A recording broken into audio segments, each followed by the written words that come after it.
Okay, so renovation loans. My little subtitle there, DIY renovation enthusiast. I am an enthusiast. I will show you my first slide. This is one of my projects I've done, not single-handedly, but I do own this house. And obviously the left side, that's me on the porch right after we bought it. And then after the renovation, that is what's possible. So sometimes you see homes that are cash only. We see that all the time in our industry. Doesn't have to be cash only. You could actually get a renovation loan. There's such a thing as taking out you can even do it as a purchase. So while you're buying the home, you can build in the cost of the renovation. So you could find something that looks like this and you're thinking, there's no way I would live in that house. But you can end up having a house like that. You too can do that. So what are they? What are the mechanics of how do they work? Why do they make sense? When do they make sense? Costs and benefits, and what can you do with it? So I'll go cover all those areas. So what are they? So renovation loans, they're basically a loan that combines the cost to either purchase or refinance your home. You can do either or. So let's just focus on purchase for now. Say you're buying a home and the net price, let's say it's $250, but it's kind of sketchy. And it either has things that are just deal breakers from a financing standpoint, like say the roof has a big hole in it. There's no way a lender's gonna lend on that. Or let's just say it's perfectly intact, but everything is from the 70s, the carpet, the appliances, it's just dated. So you're thinking, well, I could get this finance, but I don't have the $100,000 I'd want to put into it to redo my kitchen and all the bathrooms and everything. You can combine the purchase of the home plus the renovation costs into a new loan. So basically what the benefit of doing that, we're using the future value. So the lender knows, okay, here's what you're doing. They get the bid from the contractor. They know what you're doing. They know the scope of the work. So let's just say it's $100,000. They would then take the $250 purchase price in my example. You'd add the 100 onto it. So now it's $350. And then your down payment's based on that. That's the total package price is basically what you're getting it for. And you can finance all of the repairs right into the loan, right out of the gate. So you don't have to figure out, okay, I'm gonna buy this house for $250, even if I can get financing on it, where am I gonna come up with the money later to do all this work? I don't have it in savings, where am I gonna come up with this? So this is the solution to that. Same thing with a refi. You can do this on a refinance where like you already own a home and let's just say you just bought it a year ago.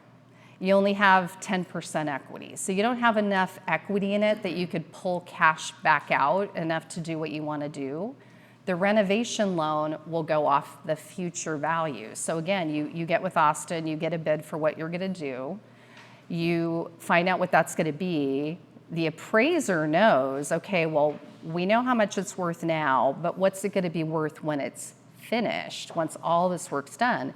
That's what they base your loan amount on. So basically allows you now to borrow more because they know what it's going to be worth. Normally it's just based on what's it worth right now, pre-renovation. So you're very limited what you can get. But with these, they know it's all part of the package. They know that this is gonna happen and they let you borrow more. So when do they make sense? So say home is uninhabitable. There's no way to make it work. You can fix it up. They give you a certain amount of time. The lender gives you a certain amount of time to get the work done. They'll even finance in some of your house payments into the loan if you can't live there. So if the house is uninhabitable, you don't have to worry about, well, if I have to go live in an apartment for 6 months until this work is done, they'll actually finance in your mortgage payment so you're not having to make a mortgage payment and the rent payment. So that's pretty cool. Say your roof is at the end of its life. I just got a new roof. It was over $40,000. So say you're buying a house and you're thinking, oh, I'll do the roof next year. Well, just know that a roof is probably going to cost at least 20 grand, if not more. So where am I going to come up with that money? Maybe you just build it into the price of the home right now by doing a renovation loan. You love the location, but the kitchen's terrible. You can just do a kitchen.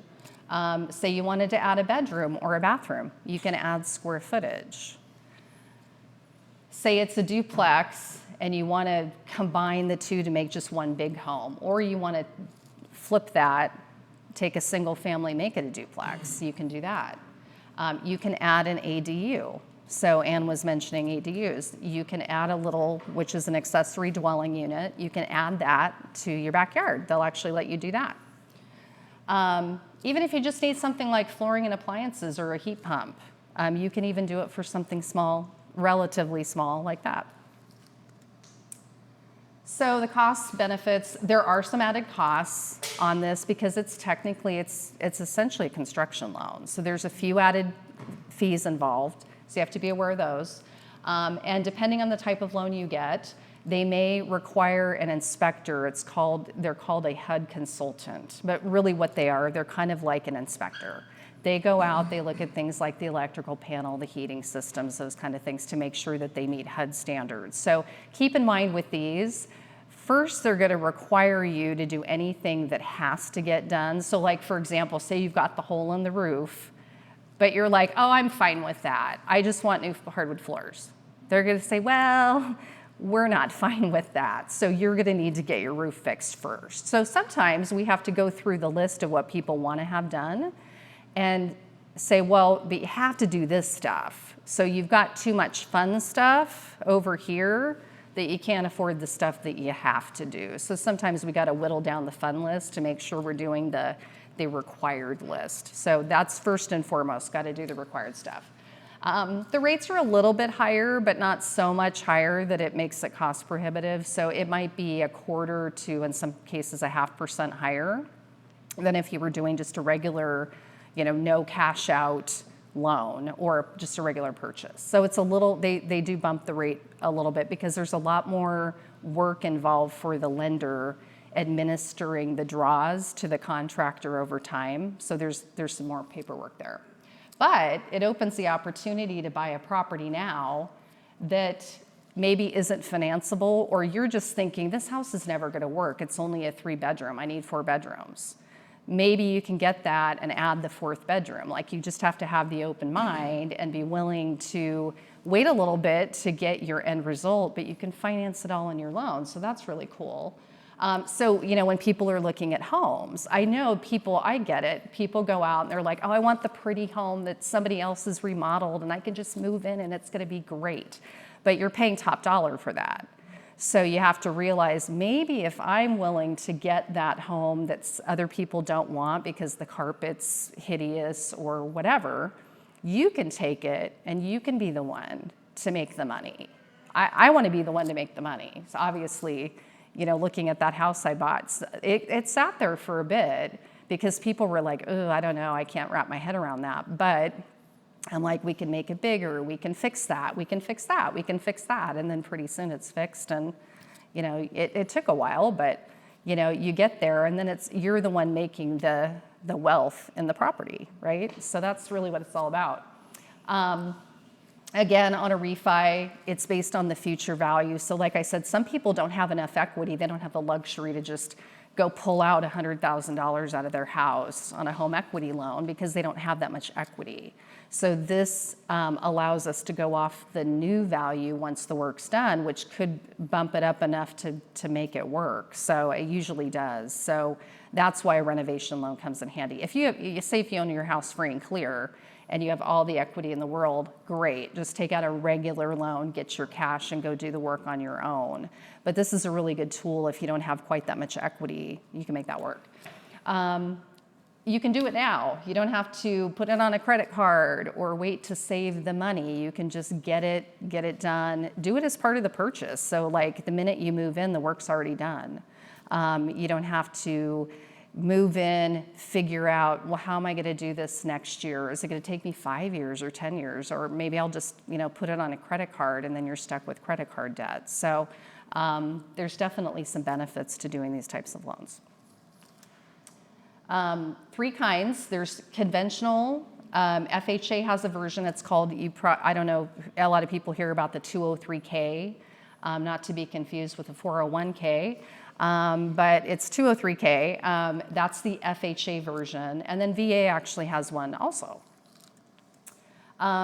Conventional, you can put as little as 3% down if you're a first-time buyer or 5% if you're not. So it's very low down. So that's why you can finance in all of the renovations and still only put 3.5% to 5% down, which is pretty amazing, really. And you can use it pretty much for most anything. The conventional version, you can put in like a new built-in barbecue in your backyard. You can do a ton of stuff. You can put in a swimming pool. You can do, not, although that sounds like a terrible idea from what Ann said. I think it sounds good, but. It's an ideal, Yeah. it's just you're not going to get Yeah, no, I get it. No, and here you certainly wouldn't in Oregon. But anyway, you can do all kinds of stuff, so it's great. And there's no minimum. You could technically do it for like $3,000. I wouldn't advise that, but usually the people we see, and based on what most people want to do to their homes, most people are doing it for $20,000 plus, in remodeling. FHA, there's a couple different kinds. I won't get into it too much, but there's the limited and the standard. It just depends on whether you're doing structural repairs and whether or not it's over or under $35,000. You can put it on a purchase, you can put as little as 3.5% down. Same kind of thing. You can actually put in an ADU, so with the FHA program. And then they do have a $5,000 minimum, but again, that's not hard to do. So here's an example of things you can do, like on the FHA. I just happened to look up their chart. You can convert a structure to multifamily. You can actually buy an existing structure, move it onto your new foundation. Like go buy somebody's used house, have it moved down the street and put on your lot. I'm sure we all want to do that, but that is something you could do. You can do an addition. You can finish your attic or your basement. You can build a garage or a shop.